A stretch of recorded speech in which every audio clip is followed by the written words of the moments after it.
J'ai utilisé le mot extraordinaire. Elle m'a dit non, mon parcours est atypique. Il est tellement atypique que je vais te laisser te présenter à tout le monde ici.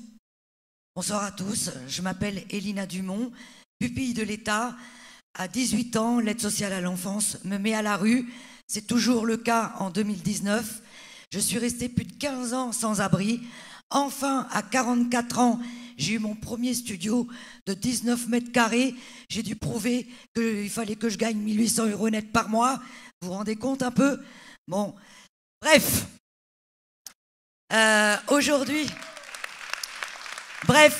Aujourd'hui, le nombre de sans-abri n'arrête pas d'augmenter. Aujourd'hui, j'ai un demi-siècle. Quand j'ai eu 44 ans et que je suis arrivée à Pôle emploi, on m'a dit « Ah mais vous êtes senior ?» Si vous saviez comment la colère m'a prise, j'ai dit bah, « Puisque c'est comme ça, je vais en faire un combat. » Et si j'ai accepté d'être sur la liste de Yann Brossard, c'est que je connais ô combien le travail extraordinaire qu'il fait pour lutter, pour que les gens ne soient plus sans abri à Paris et en Île-de-France.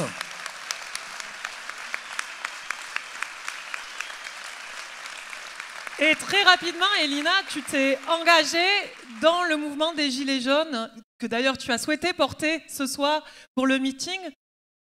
Oui, en fait, bon, j'ai toujours été une militante associative, bien sûr, mais dès que le mouvement des Gilets jaunes est né, je me suis dit, génial, de toute façon, l'union fait la force. Moi, je connais plein de Gilets jaunes qui travaillent, qui vivent dans leur voiture ou qui vivent chez des marchands de sommeil. Enfin bref, je me suis dit là, à tous, on va pouvoir se battre. Voilà.